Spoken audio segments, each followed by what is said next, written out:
I got so much motherfucking design on right now. Break it down, bring it back, make it clap. I got 3 old thoughts, new block, wear that thing. Bitches on my line, and you know. Assalamualaikum warahmatullahi wabarakatuh. Saya di sini Octavia dari kelas 8G. Saya akan membacakan rangkuman tentang bab 2 PPKN. Dimulai dari A, Indonesia sebagai negara kesatuan. Menurut Muhammad Yamin, gagasan negara kesatuan sudah ada sejak 1928. Pada akhirnya, para tokoh bangsa bersepakat memilih bentuk negara kesatuan.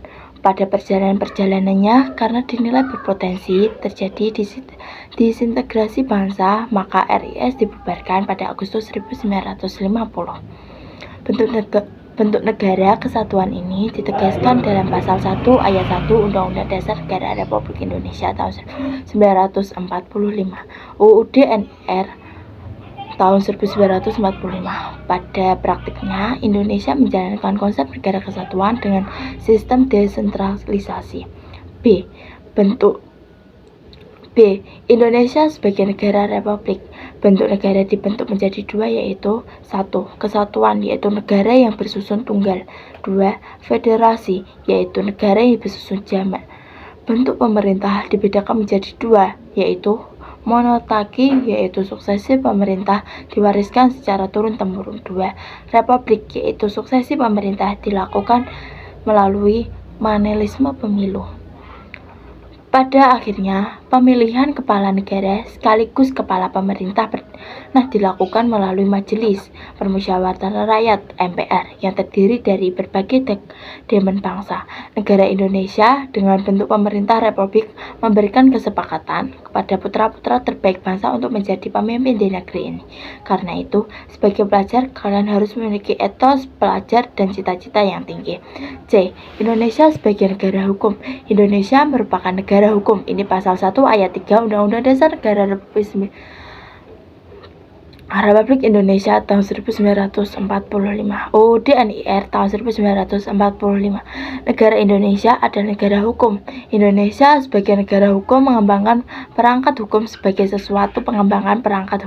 sesuatu sistem yang bernasional yang berkeadilan negara.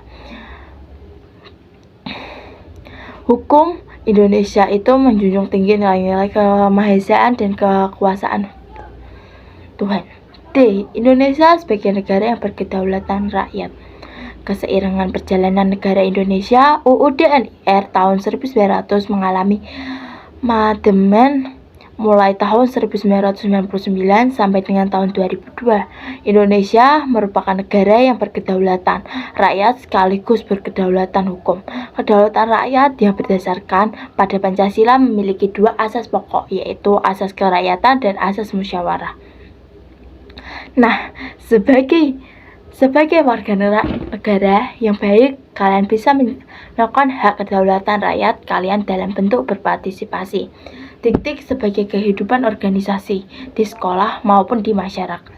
Indonesia merupakan negara berkedaulatan rakyat yang berdasarkan Pancasila. Artinya, kedaulatan rakyat yang disiplin dijiwai oleh Pancasila dan dilaksanakan dengan acuan peraturan perundang-undangan.